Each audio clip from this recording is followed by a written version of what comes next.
Quand j'ai rencontré Julien à cette fête de printemps à Lyon, je n'aurais jamais imaginé que l'amour puisse être si intense et à la fois si destructeur. Je travaillais comme comptable dans une entreprise respectable. J'avais mon petit appartement accueillant en centre-ville.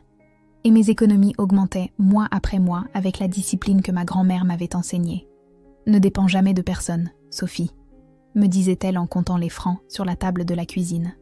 Aujourd'hui, en y repensant, j'aurais aimé écouter plus attentivement ses conseils.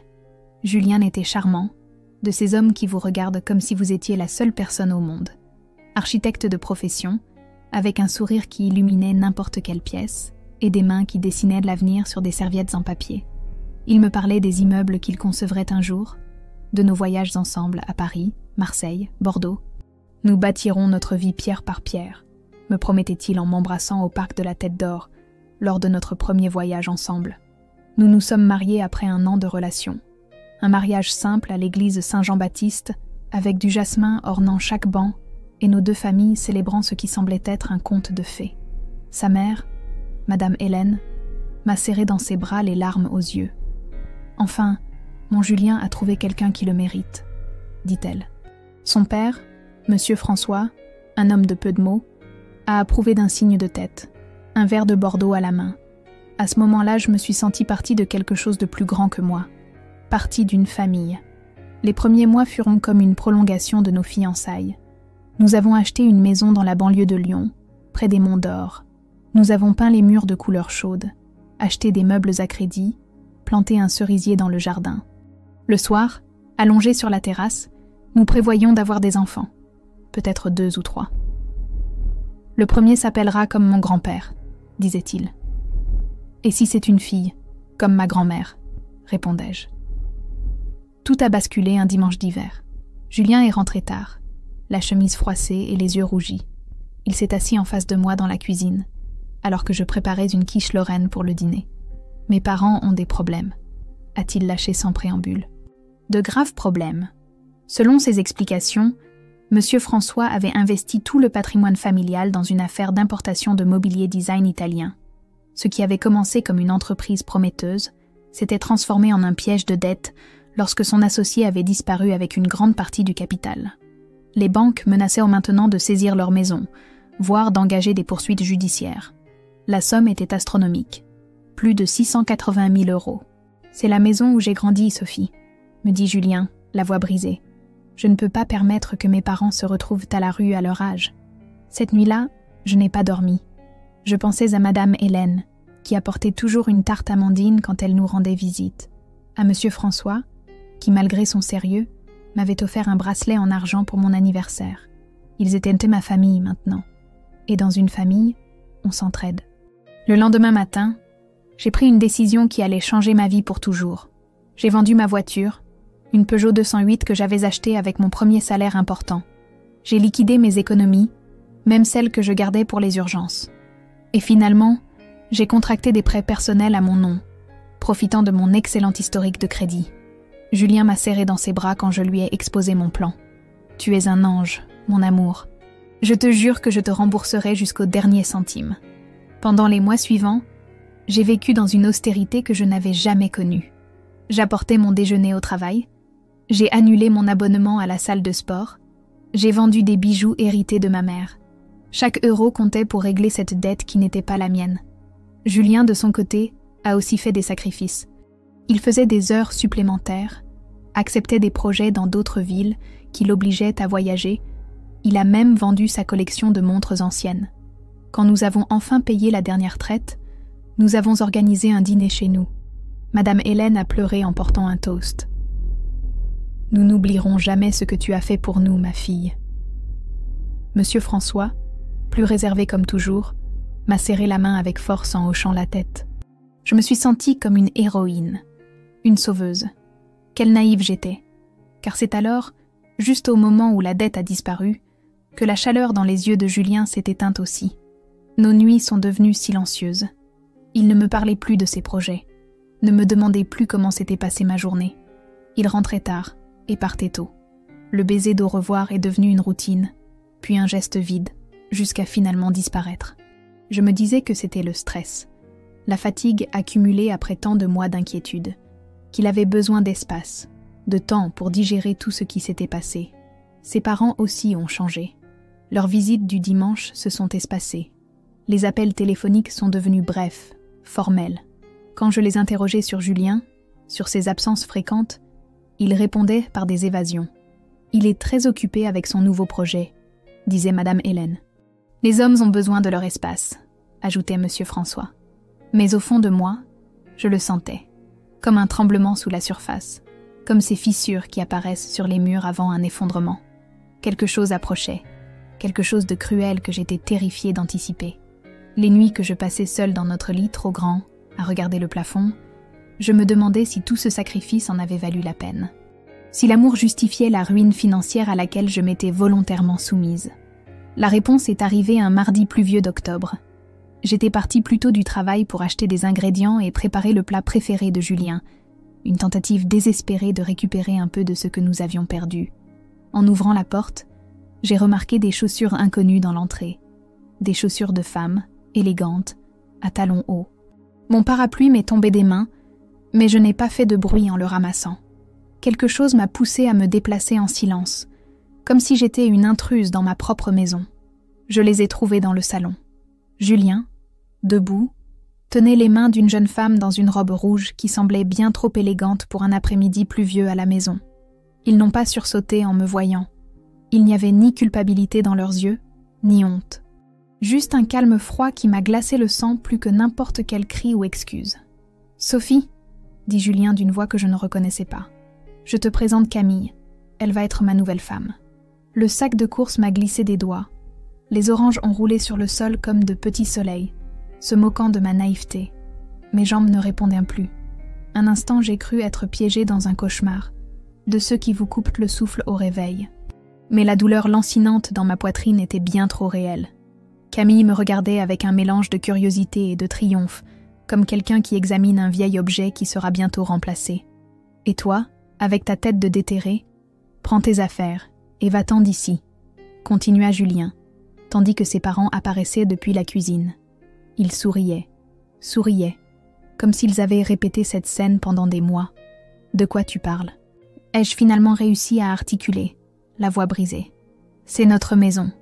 La maison que nous avons achetée ensemble, que nous avons payée avec mon argent. » Madame Hélène s'avança. Il ne restait plus rien de la femme qui m'embrassait le dimanche. « Sophie, ma chère, ne complique pas les choses. Julien a besoin de commencer une nouvelle vie. Tu as été utile, mais il est temps d'avancer. Utile. Comme une échelle qu'on utilise pour atteindre quelque chose et qu'on range ensuite au grenier, comme un parapluie dont on n'a besoin que pendant l'orage. J'ai regardé autour de moi, la maison que j'avais aidé à construire, le canapé que nous avions choisi ensemble dans ce magasin à Paris, les photos encadrées de notre mariage, les rideaux que j'avais cousus à la main pendant les après-midi d'été. Tout était à moi, et pourtant, plus rien ne m'appartenait.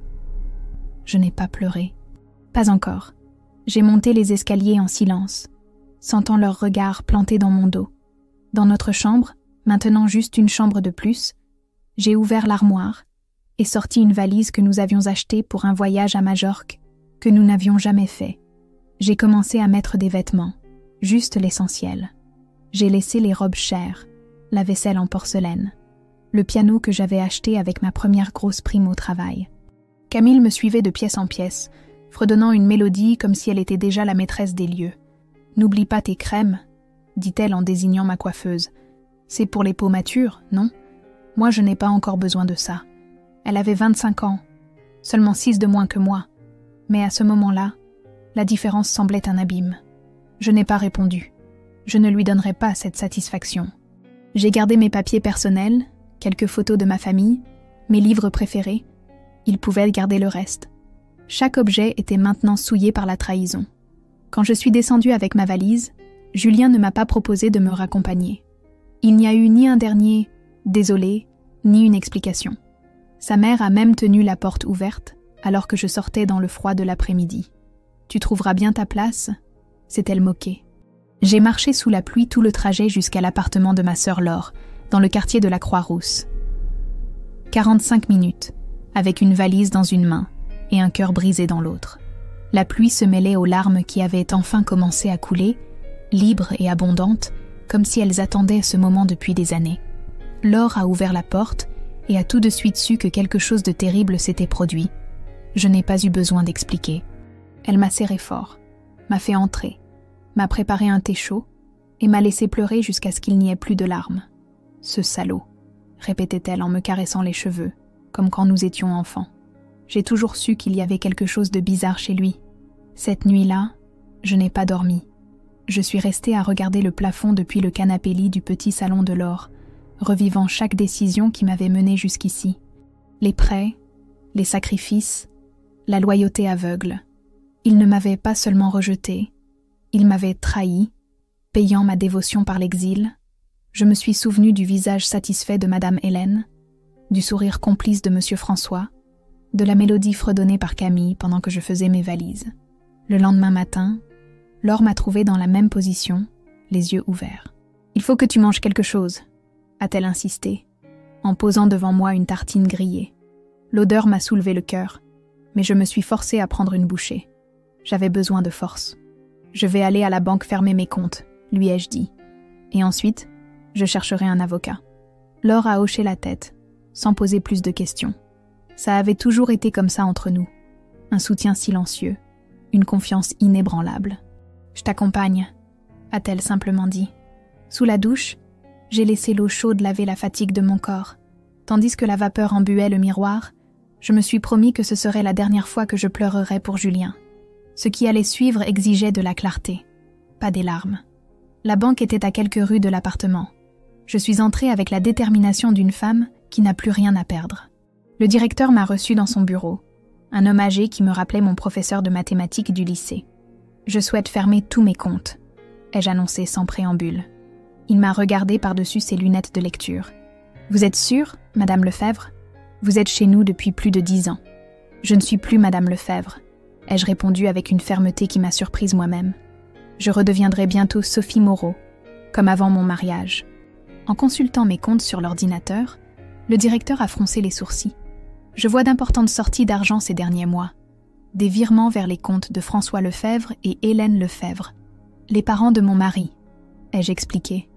Bientôt, ex-mari. Je vois aussi des prêts à votre nom, des montants considérables. Tout ça pour payer des dettes qui n'étaient pas les miennes, ai-je dit, sentant la rage commencer à remplacer la douleur. C'est alors que je me suis souvenue. Un document. Un papier que Julien et moi avions signé l'année de notre mariage, quand ses parents craignaient la faillite. Un contrat de mariage. J'avais insisté pour que tout soit légal. S'il arrive quelque chose, lui avais-je dit alors, nous avons besoin de clarté. Il avait accepté d'un air distrait, ne pensant qu'à l'argent, à comment sauver ses parents de la ruine. Il n'a jamais pensé que je lirais les petits caractères. Mais je l'avais fait. Et maintenant, je me souvenais vivement d'une clause en particulier. « Excusez-moi », ai-je interrompu le directeur qui continuait à examiner mes comptes. « Auriez-vous une copie de notre contrat de mariage ?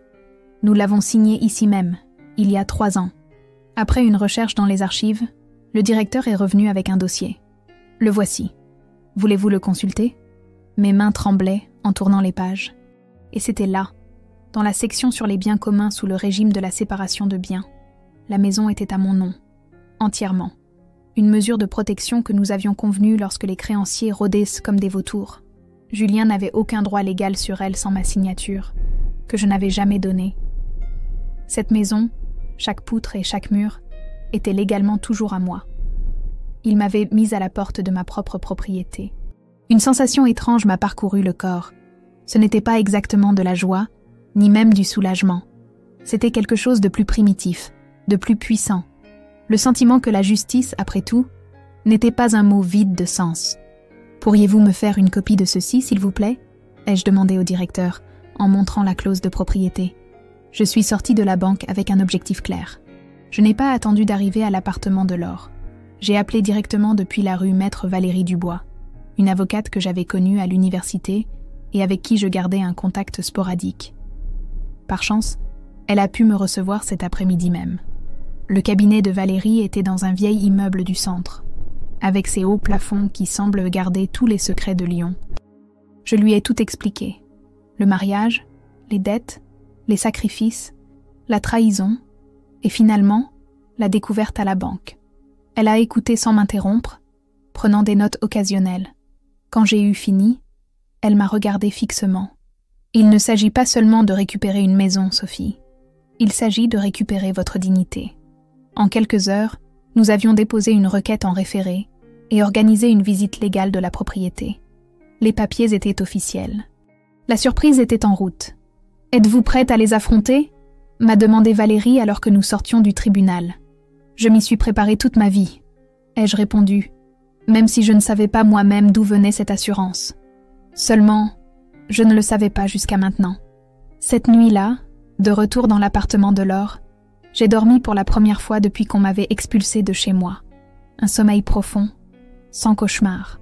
Dans ma tête se répétait une phrase que ma grand-mère disait souvent. « La patience est amère, mais ses fruits sont doux. » Et j'étais plus que prête à les savourer. L'aube est arrivée avec une pluie fine qui couvrait Lyon d'un voile argenté. Je me suis habillée avec soin, choisissant un tailleur noir que je gardais pour les grandes occasions. Laure m'a prêté des boucles d'oreilles en argent. « Pour qu'elle te porte chance », dit-elle en me les mettant devant le miroir. Nous nous sommes regardés dans le reflet, elle derrière moi, les yeux pleins de fierté. Moi, avec une expression que je n'avais jamais vue sur mon visage. De la détermination, peut-être même une lueur de pouvoir.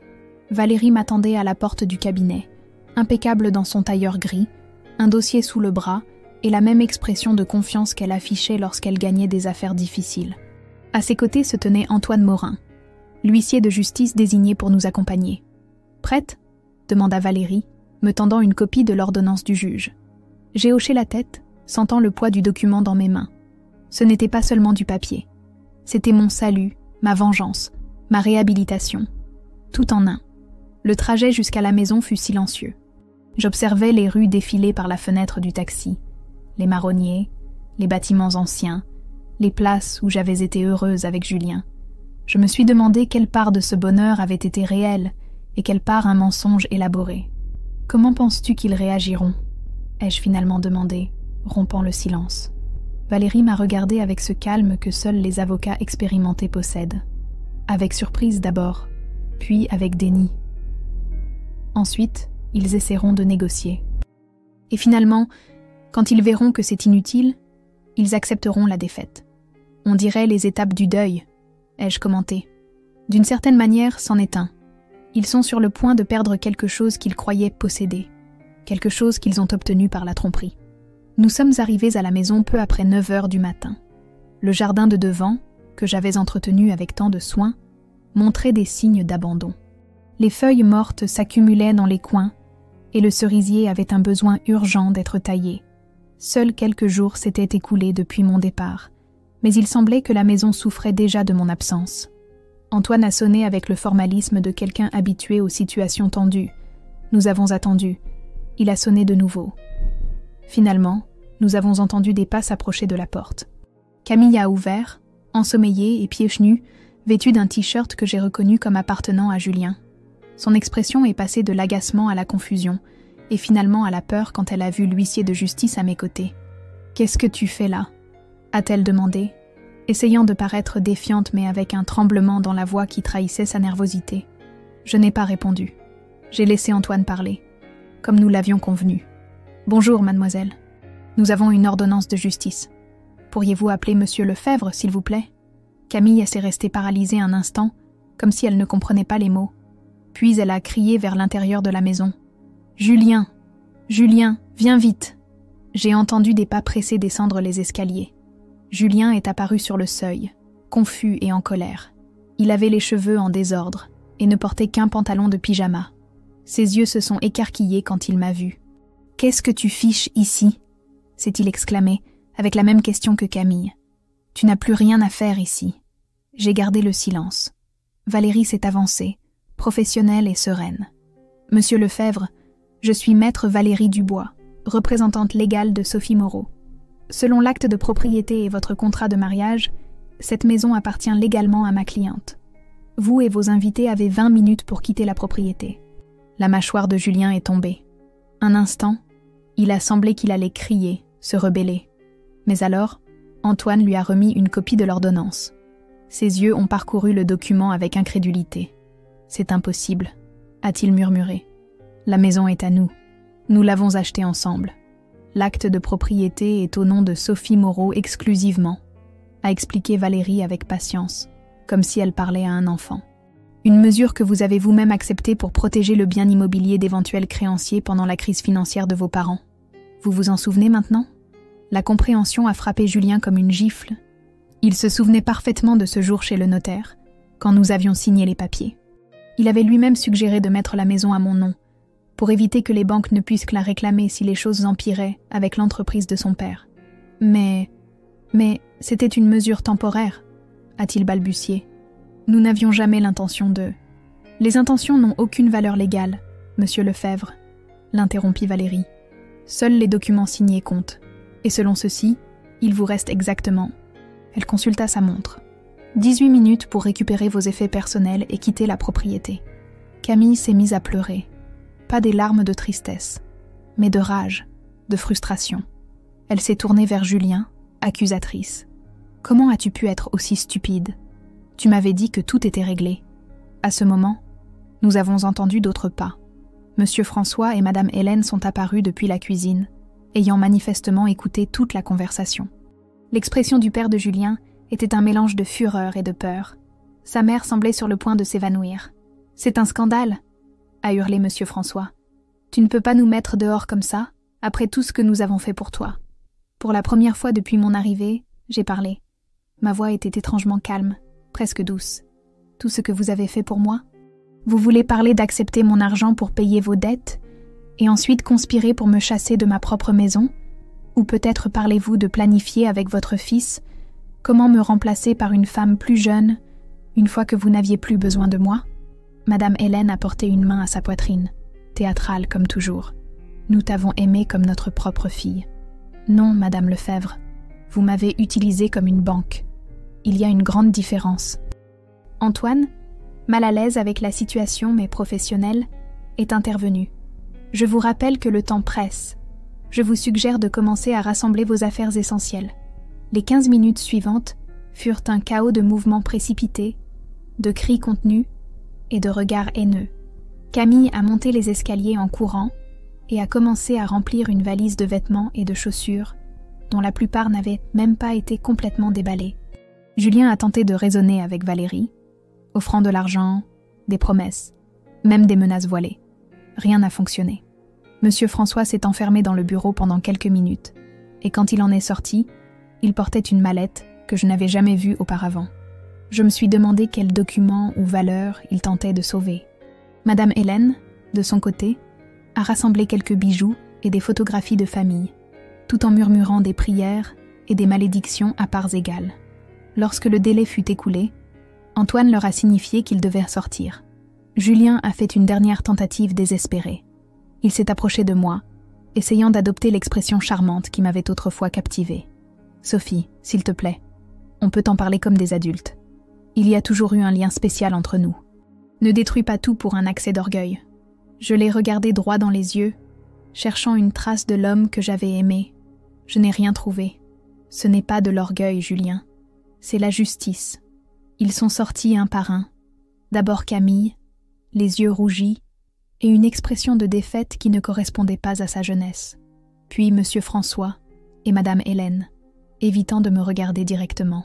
Finalement Julien, avec une valise dans chaque main et les vêtements froissés qu'il avait réussi à enfiler à la hâte.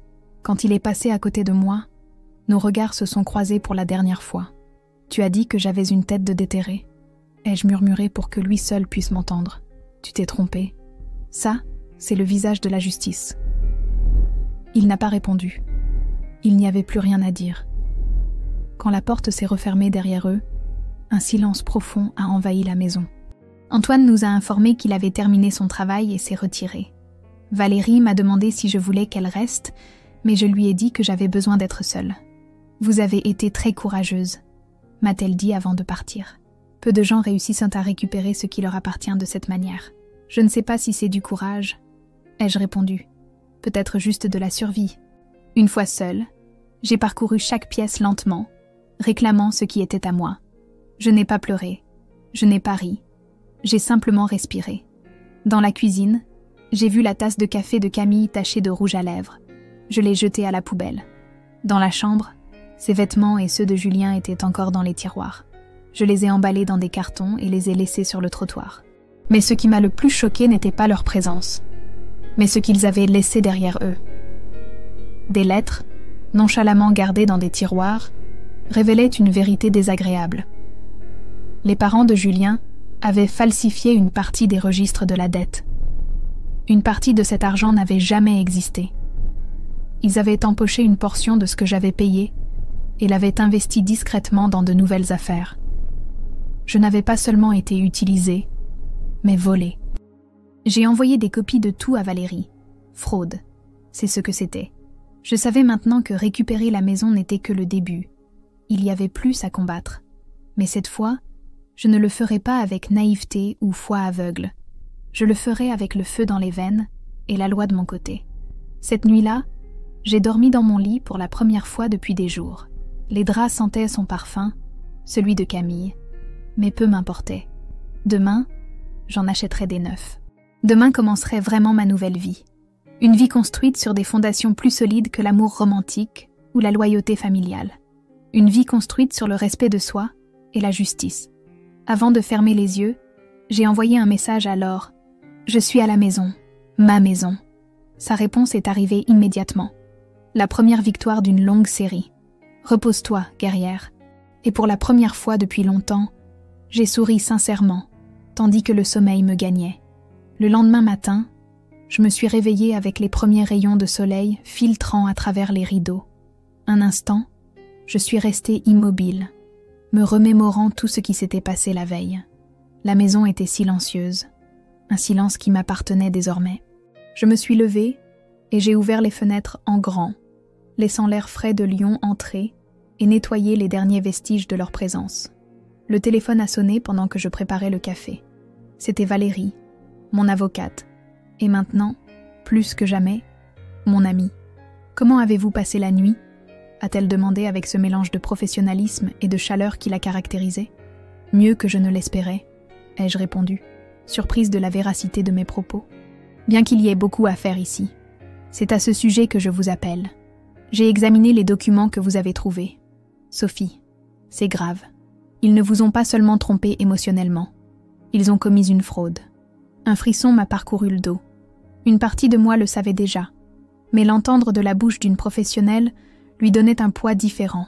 « Que suggérez-vous de faire ?» ai-je demandé, regardant par la fenêtre le jardin où j'avais autrefois imaginé que nos enfants joueraient. « Nous avons 2 options, a expliqué Valérie. Nous pouvons déposer une plainte pour escroquerie, ce qui lancerait une procédure pénale contre les Lefebvre.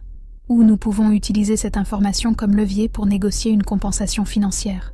C'est à vous de décider. J'ai pensé à Monsieur François, à Madame Hélène, à Julien. J'ai pensé à la façon dont ils avaient tout planifié, comment ils m'avaient utilisé et jeté quand je ne leur servais plus. La rage que j'ai ressentie était si intense qu'elle m'a surprise. Déposons la plainte, ai-je dit finalement. Il ne s'agit pas seulement d'argent. Il s'agit de justice. Valérie est restée silencieuse un moment. Vous savez que cela deviendra public, n'est-ce pas? Ça sortira dans les journaux locaux. Les gens parleront. Qu'ils parlent, ai-je répondu. Je n'ai rien à me reprocher. Après avoir raccroché, je me suis consacrée à parcourir la maison avec un nouveau regard. Ce n'était plus le foyer que j'avais partagé avec Julien, mais un espace que je devais me réapproprier. Chaque pièce, chaque recoin contenait des souvenirs qui avaient maintenant un goût amer.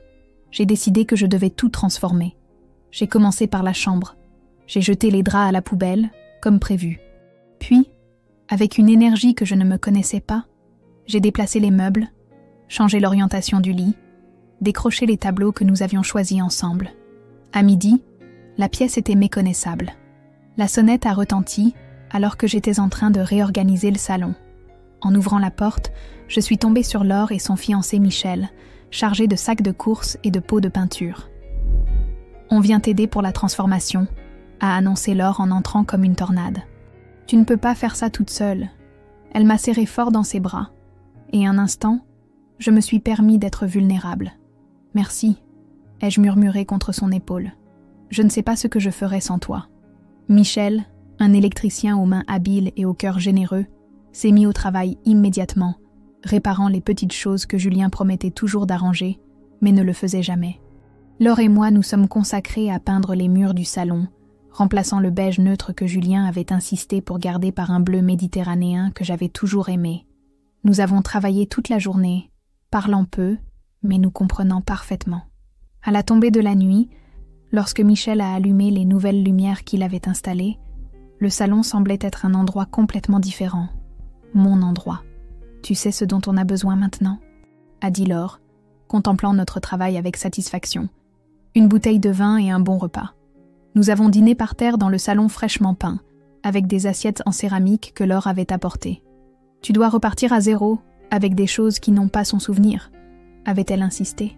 Le vin était bon, la compagnie meilleure, et pour la première fois depuis plusieurs jours, j'ai ri sans avoir l'impression de trahir ma douleur. Le lendemain matin, je me suis réveillée avec un sentiment de détermination renouvelé. J'avais une réunion avec Valérie pour préparer la plainte, mais avant, je voulais faire une dernière chose.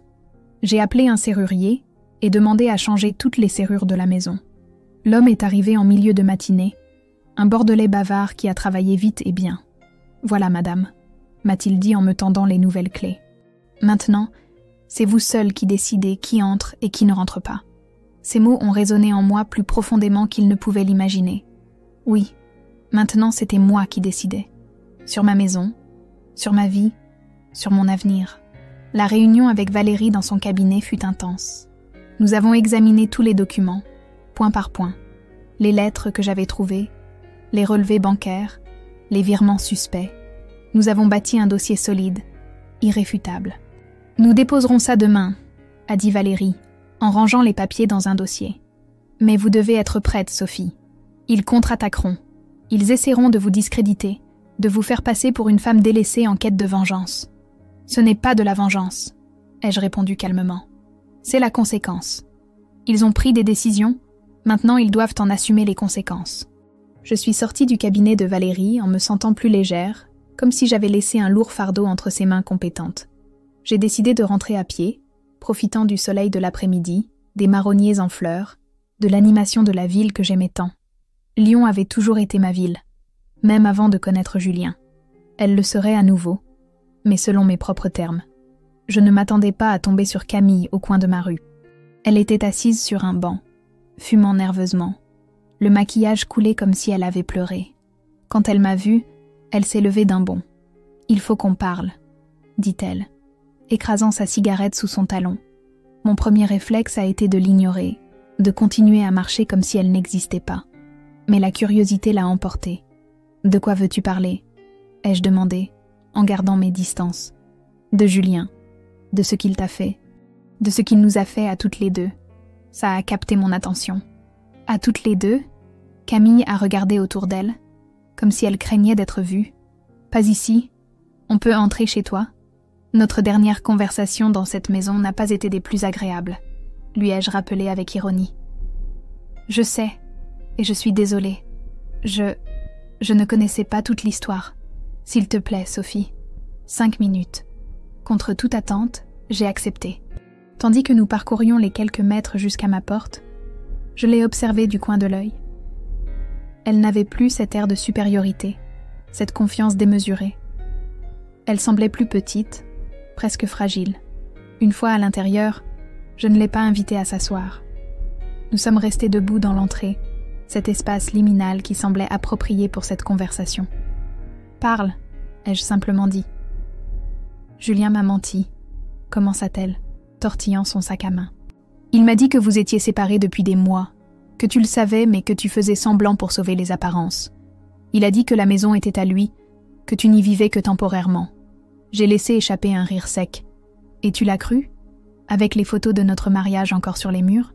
Il a dit qu'il les gardait pour ne pas te blesser, murmura-t-elle, honteuse. Je sais que ça semble stupide maintenant, mais j'étais amoureuse. Je voulais le croire. Et maintenant ? Ai-je demandé, en croisant les bras. Maintenant, je connais la vérité. Ou une partie. Après que tu nous aies chassés, légalement, ajouta-t-elle rapidement. Il m'a emmenée chez ses parents. Là-bas, j'ai entendu des choses. Sur toi, sur l'argent, sur la façon dont il t'avait utilisé. Et tu viens te confesser. Chercher l'absolution ? Camille a secoué la tête. Je viens t'avertir. Il prépare quelque chose contre toi. Je ne sais pas exactement quoi, mais Monsieur François a mentionné l'affaire Terre, lui faire peur. La façon dont ils parlèrent de toi m'a effrayée, comme si tu étais une ennemie à détruire. Un frisson m'a parcouru le dos, mais j'ai gardé mon expression neutre. Pourquoi tu me racontes ça? Qu'est-ce que tu y gagnes? Ses yeux se sont remplis de larmes. J'y gagne la paix. Je ne suis pas une mauvaise personne, Sophie. J'ai été naïve, stupide, mais pas cruelle. Je ne veux pas faire partie de ce qu'il prépare, quoi que ce soit. Je l'ai longuement regardé, évaluant sa sincérité. Finalement, j'ai pris une décision. Merci pour l'avertissement. Maintenant, si tu veux bien m'excuser, j'ai des choses à faire. Camille a hoché la tête, comprenant que l'audience était terminée. Arrivée à la porte, elle s'est retournée une dernière fois. Fais attention, Sophie. Ils ne sont pas ce qu'ils paraissent. Ça, ai-je répondu. Je l'ai appris à mes dépens. Après son départ, j'ai immédiatement appelé Valérie pour lui raconter la visite de Camille. Sa réaction a été instantanée. « Je vais demander une ordonnance d'éloignement », a-t-elle dit, sans cacher son inquiétude. « Et vous devriez envisager d'installer des caméras de sécurité. Tu penses qu'il ferait vraiment quelque chose ? Je ne sais pas, mais nous n'allons pas prendre de risques. Les gens désespérés font des choses désespérées. » Cette nuit-là, avec les nouvelles serrures et la promesse de Valérie que l'ordonnance d'éloignement serait prête le lendemain, je me sentais relativement en sécurité. Cependant, je ne pouvais m'empêcher de penser aux paroles de Camille. Ils ne sont pas ce qu'ils paraissent, comme si je ne le savais pas déjà. Je suis restée éveillée tard, repassant mentalement tout ce qui s'était passé ces derniers jours. La trahison, la découverte, la récupération de ma maison, la plainte que nous étions sur le point de déposer. C'était comme si je vivais dans un palais des glaces, où chaque surface reflétait une version déformée de la réalité que j'avais cru connaître. Mais maintenant, enfin, je commençais à y voir clair. Et ce que je voyais, c'était mon propre reflet, plus fort et plus déterminé que jamais. Les jours suivants furent un tourbillon d'activités. Valérie a déposé la plainte pour escroquerie contre la famille Lefebvre, et comme elle l'avait prédit, la nouvelle n'a pas tardé à faire les gros titres des journaux locaux. Un homme d'affaires lyonnais accusé d'escroquerie familiale, titrait Le Progrès. Mon nom n'était pas mentionné, grâce à la discrétion que Valérie avait demandée, mais quiconque connaissait les Lefebvre pouvait faire le lien. Les caméras de sécurité que Michel a installées chez moi capturaient chaque mouvement à l'extérieur, envoyant des alertes sur mon téléphone.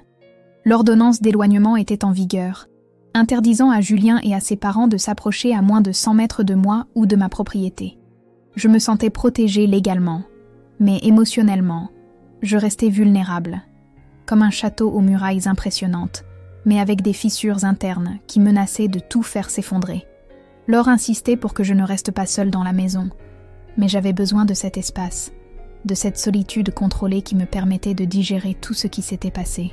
« Je vais bien », lui assurais-je chaque fois qu'elle appelait, 3 ou 4 fois par jour. « Les serrures sont neuves, j'ai les caméras, la police est au courant de la situation. » Un après-midi, alors que je consultais des documents que Valérie m'avait envoyés, la sonnette a retenti. Les caméras montraient une femme plus âgée, d'une 60aine d'années, aux cheveux grisonnants relevés en un chignon élégant. Je ne l'ai pas reconnue immédiatement, mais il y avait quelque chose de familier dans sa posture, dans la façon dont elle se tenait droite devant ma porte. « Qui est-ce » ai-je demandé via l'interphone. « Catherine Durand » a-t-elle répondu d'une voix claire. « La sœur d'Hélène. J'ai besoin de vous parler, Sophie. La tante de Julien. Je l'avais vue 1 ou 2 fois lors d'événements familiaux, toujours distante, presque désapprobatrice envers sa sœur et sa famille. Je me souvenais vaguement qu'il y avait une sorte de conflit entre elles, quelque chose lié à l'héritage de leurs parents. J'ai hésité. D'un côté, l'ordonnance d'éloignement ne la concernait pas. De l'autre, cela pouvait être une stratégie des Lefebvre pour m'approcher. J'ai décidé de prendre le risque, mais avec prudence. Je vais ouvrir, mais je vous préviens que j'enregistre et que j'ai prévenu mon avocate de votre visite. Ai-je menti, envoyant rapidement un message à Valérie tout en parlant. Cela me semble parfaitement raisonnable, a-t-elle répondu, imperturbable. Quand j'ai ouvert la porte, Catherine Durand m'a observé avec ses yeux sombres si semblables à ceux de sa sœur, mais avec un regard plus direct, plus honnête. « Merci de me recevoir », dit-elle en me tendant une main que j'ai serrée brièvement. « Je sais que vous n'avez aucune raison de faire confiance à quiconque est lié aux Lefebvre. Je l'ai invitée à entrer, non pas dans le salon où j'avais passé tant d'heures avec la famille de Julien, mais sur la petite terrasse latérale où j'avais installé une nouvelle table et des chaises, un espace neutre. « Puis-je vous offrir quelque chose à boire ?» ai-je demandé, plus par politesse que par réelle hospitalité. « Un verre d'eau sera parfait, merci. » Pendant que je servais l'eau dans la cuisine, mon esprit tournait à plein régime. Que voulait cette femme? Venait-elle intercéder pour sa sœur? Me demander de retirer ma plainte? Ou avait-elle une autre raison de me chercher? Quand je suis revenue sur la terrasse, je l'ai trouvée en train d'observer le jardin avec une expression pensive. « Vous avez fait des changements », a-t-elle commenté. « Le rosier est magnifique. J'ai toujours eu un faible pour les roses jaunes. »« Merci », ai-je répondu en m'asseyant en face d'elle. « Madame Durand, à quoi dois-je votre visite ?» Elle a souri légèrement à ma franchise. « Toujours direct, n'est-ce pas? J'aime ça chez une femme. » Hélène a toujours tourné autour du pot pendant des heures pour dire l'évidence. Elle a bu une gorgée d'eau avant de continuer. « Je suis ici parce que je pense que vous devriez connaître toute la vérité sur la famille dans laquelle vous êtes entré. Pas seulement les fragments que vous avez découverts. » Un frisson m'a parcouru l'échine. Quelle vérité! Que ce qu'ils vous ont fait, ils l'ont déjà fait avant, à plusieurs reprises. C'est leur mode opératoire, pour ainsi dire. Je l'ai regardée fixement, essayant de comprendre ce qu'elle insinuait. Vous voulez dire que... Je veux dire que François et Hélène arnaquent les gens depuis des décennies. D'abord, ça a été nos parents. Ils ont falsifié des documents pour s'emparer de la plus grande partie de l'héritage. Ensuite, des partenaires commerciaux. Et quand Julien a grandi, ils ont ajouté une nouvelle dimension à leur jeu. Elle a fait une pause, comme si elle avait du mal à continuer. Les femmes. J'ai eu l'impression de manquer d'air. Julien a déjà été marié ? 2 fois, a répondu Catherine, me regardant avec un mélange de compassion et de détermination. La première fois, il avait à peine 22 ans. Une fille de bonne famille avec une fortune conséquente. Ça a duré 8 mois. La deuxième à 26 ans. Une veuve avec des propriétés à Annecy. 1 an et demi. Et je suis la 3e, ai-je murmuré, nauséeuse. La 3e connue, a-t-elle précisé. Toujours le même schéma, une romance éclair, mariage, une crise financière inventée ou exagérée, et puis la disparition. La différence, c'est que vous êtes la première à contre-attaquer. J'ai regardé mes mains, qui tremblaient légèrement sur la table. Pourquoi me racontez-vous cela? Pourquoi maintenant? Catherine a sorti une enveloppe de son sac et l'a posée devant moi. Parce que j'ai des preuves, des noms, des dates, des documents, des choses qui pourraient renforcer votre dossier contre eux. Et parce que, même si Hélène est ma sœur, ce qu'ils ont fait, ce qu'ils vous ont fait, est impardonnable. J'ai ouvert l'enveloppe avec des doigts tremblants. À l'intérieur se trouvaient des copies d'actes de mariage, de jugements de divorce, de coupures de vieux journaux, de relevés bancaires. Une collection méticuleuse de preuves qui étayaient chaque mot de Catherine. « Comment avez-vous obtenu tout ça ?» ai-je demandé, bouleversée. « Je rassemble des informations depuis des années. Au début, j'ai pensé à les dénoncer moi-même, mais... » Sa voix s'est éteinte. La peur est un puissant moyen de dissuasion. Et ils sont experts pour semer la peur. Peur de quoi? Des conséquences, des représailles. François a des contacts dans des milieux douteux, des gens qui feraient n'importe quoi pour de l'argent. Ses yeux ont croisé les miens. Vous vous êtes mise en danger en les défiant publiquement, Sophie.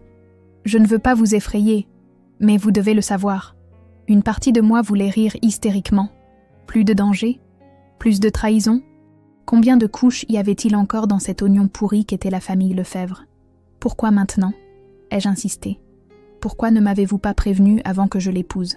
Catherine a baissé les yeux, et pour la première fois, j'ai vu de la honte dans son regard. Je ne l'ai su qu'après. Hélène et moi, nous nous parlons à peine. J'ai appris votre existence quand vous étiez déjà mariés, et à ce moment-là, elle a soupiré profondément. À ce moment-là, j'ai pensé que ce serait peut-être différent avec vous. Vous sembliez forte, indépendante, et il semblait vraiment amoureux cette fois. Eh bien, vous vous êtes trompée, ai-je dit avec amertume. Il ne m'a jamais aimée. Il n'aimait que mon compte en banque et ma naïveté. Je sais, et j'en suis profondément désolée. Elle a tendu une main sur la table, non pas pour me toucher, mais comme une offrande. Mais maintenant, je peux vous aider. Ces documents, mon témoignage, cela pourrait être crucial pour votre affaire. J'ai de nouveau regardé l'enveloppe, les preuves d'une histoire de manipulation et de fraude qui allait bien au-delà de ce que j'avais imaginé. Mon esprit tournait à plein régime, reliant les points, reconstruisant le puzzle avec ses nouvelles pièces. Les autres femmes, ai-je commencé à demander. L'une vit à Paris maintenant. Elle a refait sa vie, s'est remariée. L'autre, je ne sais pas. Elle a disparu des radars. Il y a des rumeurs, mais rien de confirmé. Un frisson m'a parcouru la colonne vertébrale. Quel genre de rumeurs? Catherine a hésité, comme si elle pesait le pour et le contre de ce qu'elle allait me dire. Des rumeurs selon lesquelles elle aurait essayé de faire ce que vous êtes en train de faire. Se battre, porter plainte, et que François se serait assuré qu'elle ne le puisse pas. La peur, froide et viscérale, s'est installée dans mon estomac. Mais à côté d'elle a grandi autre chose. De la détermination, de la rage, de la résolution. J'ai besoin d'appeler mon avocate, ai-je dit en me levant. Et vous devez lui répéter tout cela. Êtes-vous disposée à le faire? Catherine a hoché la tête sans hésiter. C'est pour ça que je suis venue. Il est temps qu'ils paient pour ce qu'ils ont fait. Tous. En appelant Valérie, j'observais Catherine à travers la fenêtre de la cuisine. Assise sur ma terrasse, droite et décidée, elle semblait porter le poids d'années de silence. Je me suis demandé ce que cela lui avait coûté de venir ici, d'affronter la vérité, de m'offrir son aide. Valérie est arrivée en moins d'1 heure, avec sa mallette et son air professionnel. Nous avons enregistré la déposition de Catherine, documenté chaque pièce à conviction, bâti un dossier encore plus solide contre les Lefebvre. Quand Catherine est finalement partie, tard dans la soirée, Valérie et moi sommes restés à examiner tout le matériel. Ça change la donne, a dit Valérie en réorganisant les papiers. Ce n'est plus seulement une affaire d'escroquerie familiale, c'est une organisation criminelle systématique. On pourrait parler de peines de prison importantes. Et le danger? Ai-je demandé, me souvenant des avertissements de Catherine sur François et ses contacts. Valérie m'a regardé sérieusement. Il est réel. Je ne vais pas vous mentir. Mais maintenant, nous avons quelque chose qui nous protège. Quoi? La visibilité. Plus les gens connaîtront cette affaire, plus il leur sera difficile de tenter quoi que ce soit. La lumière du jour est le meilleur désinfectant, et aussi la meilleure protection. Cette nuit-là, après le départ de Valérie, je suis restée seule avec mes pensées et les documents éparpillés sur la table de la salle à manger. Des photos de femmes qui, comme moi, étaient nées tombées dans le piège de Julien et de ses parents. Des histoires de vie détruites par la cupidité et la manipulation. J'ai regardé la maison autour de moi, si différente maintenant de l'époque où je la partageais avec Julien. Les murs fraîchement peints, les meubles réorganisés, les photos de famille remplacées par des œuvres d'art que j'avais choisies moi-même. C'était mon espace maintenant, mon refuge. Mais c'était aussi un champ de bataille, un lieu où une guerre silencieuse s'était livrée et où je préparais maintenant ma contre-attaque. Dans un tiroir du bureau, j'ai trouvé une photo de notre mariage. Julien et moi, souriants, entourés de fleurs et de parents qui applaudissaient. Ses parents au premier rang, avec cette expression d'approbation que je reconnaissais maintenant comme un calcul froid. Je les déchirai en 1000 morceaux et les jetai à la poubelle. Je n'étais pas seulement une femme délaissée en quête de vengeance, comme Valérie avait prévenu qu'ils essaieraient de me dépeindre. J'étais une survivante exigeant la justice. Et maintenant, avec l'aide de Catherine, j'avais les armes pour l'obtenir. Le jour de l'audience préliminaire s'est levé, clair et lumineux. Un de ces jours parfaits à Lyon, qui semble se moquer des tempêtes intérieures. Je me suis habillée avec soin. Un tailleur bleu marine que j'avais acheté spécialement pour l'occasion. Des chaussures confortables mais élégantes, les cheveux relevés en un chignon impeccable. Rien d'ostentatoire, rien qui ne crie « victime » ou « vengeance ». Juste une femme digne exigeant ce qui lui était dû. Laure a insisté pour m'accompagner. « Tu ne vas pas affronter ça seule », a-t-elle déclaré pendant que nous prenions un petit déjeuner composé de café et de tartines que ni l'une ni l'autre ne pouvaient vraiment avaler. Le nœud dans mon estomac était si serré que je pouvais à peine respirer. Mais ma détermination ne faiblissait pas. Valérie nous attendait sur les marches du palais de justice, impeccable dans son tailleur gris, un épais dossier sous le bras. À ses côtés se tenait Catherine, élégante et sereine malgré les circonstances. Elle allait témoigner contre sa propre sœur, contre sa famille. Un acte de courage qui ne m'échappait pas. « Vous êtes prête ?» a demandé Valérie, scrutant mon visage avec attention. « Je n'ai jamais été aussi prête de ma vie », ai-je répondu. Et c'était vrai. Le couloir du tribunal était plus bondé que je ne l'avais prévu. Quelques journalistes locaux, attirés par le scandale impliquant une famille connue à Lyon, attendaient avec des enregistreurs et des appareils photo. J'ai gardé la tête haute en passant au milieu d'eux, ignorant les questions lancées à mi-voix. C'est alors que je les ai vus. Julien, ses parents et leur avocat se tenaient de près de la salle d'audience, tous vêtus de noir, comme s'ils assistaient à un enterrement. Peut-être que c'en était un, l'enterrement de leurs mensonges, de leur impunité. Nos regards se sont croisés un instant. Je m'attendais à voir de la haine dans les yeux de Julien, ou peut-être de la supplication. Ce que j'ai vu, c'est de la peur. Une peur nue, crue, qui m'a surprise. Monsieur François, de son côté, conservait son expression hautaine, bien qu'une veine palpitante sur sa tempe trahisse sa tension. Madame Hélène pleurait silencieusement, le maquillage coulant sur ses joues comme une peinture sous la pluie. « Ne les regardez pas », a murmuré Valérie, me guidant d'une main dans le dos. « Concentrez-vous sur ce que nous allons faire. » La salle d'audience était austère, avec des bancs en bois poli et les armoiries de la République française présidant le mur principal. Nous nous sommes assises du côté qui nous était assigné, tandis que les Lefebvre occupaient le leur. Le juge, un homme d'une 60aine d'années avec des lunettes à monture fine et une expression grave, examinait des documents en silence. Quand il a finalement parlé, sa voix a résonné dans la salle avec une autorité sereine. Nous sommes ici pour l'audience préliminaire dans l'affaire Sophie Moreau contre François Lefebvre, Hélène Lefebvre et Julien Lefebvre pour escroquerie aggravée, abus de confiance et faux en écriture. Ce qui a suivi fut un ballet chorégraphié de termes juridiques, de présentation de preuves et d'arguments préliminaires. L'avocat des Lefebvre, un homme à la voix mielleuse et aux gestes étudiés, a tenté de faire classer l'affaire pour manque de preuves concrètes, suggérant que tout était le produit d'un divorce acrimonieux et d'un malentendu financier. Valérie, avec la précision d'un chirurgien, a démonté chacun de ces arguments. Elle a présenté les documents falsifiés, les relevés bancaires montrant les virements irréguliers, les lettres trouvées chez moi qui révélaient la préméditation de la tromperie. « Et ceci, votre honneur, a-t-elle finalement dit, n'est pas un cas isolé. C'est un schéma de conduite criminelle qui s'est répété au fil des ans. » C'est alors qu'elle a appelé Catherine à la barre. La sœur de Madame Hélène a marché avec dignité, a juré de dire la vérité et a commencé à dévoiler des décennies de manipulation, de tromperie et d'escroquerie. J'ai observé les Lefebvre pendant que Catherine parlait. Monsieur François avait perdu son air de supériorité. Il se penchait maintenant vers son avocat, chuchotant furieusement. Madame Hélène avait cessé de pleurer. Elle regardait sa sœur avec un mélange d'incrédulité et de haine viscérale.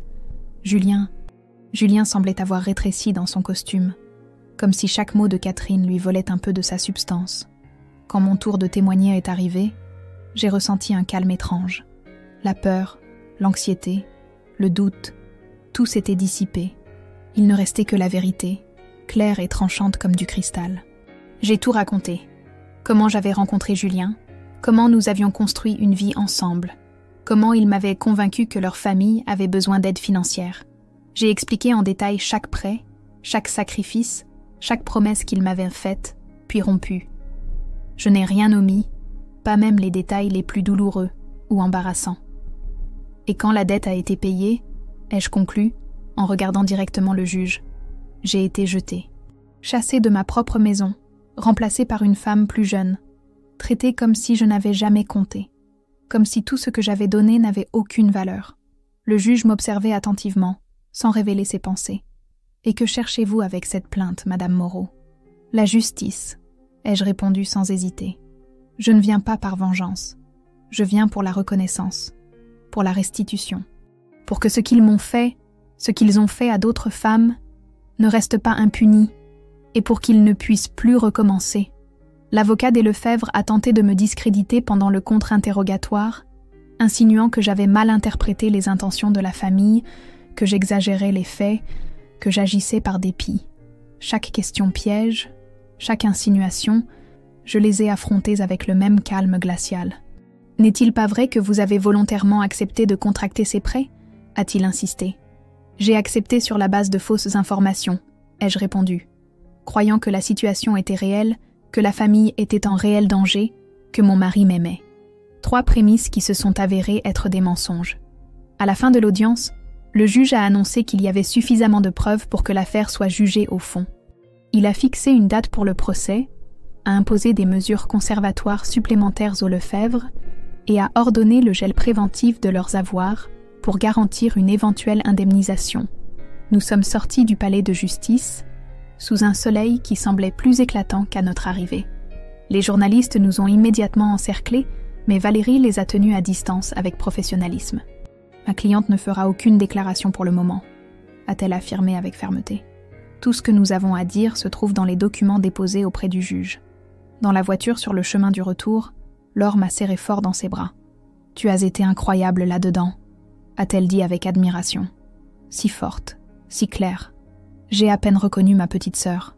Je ne suis plus la même, ai-je répondu, en regardant par la fenêtre les rues familières de Lyon. Je ne suis pas la femme qui a épousé Julien.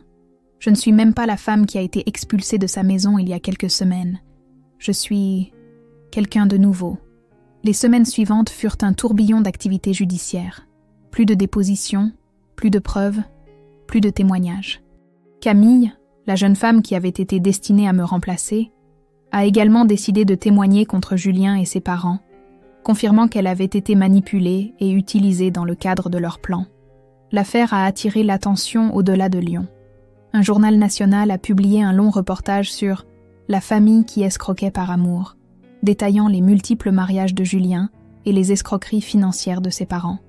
D'autres victimes ont commencé à se manifester.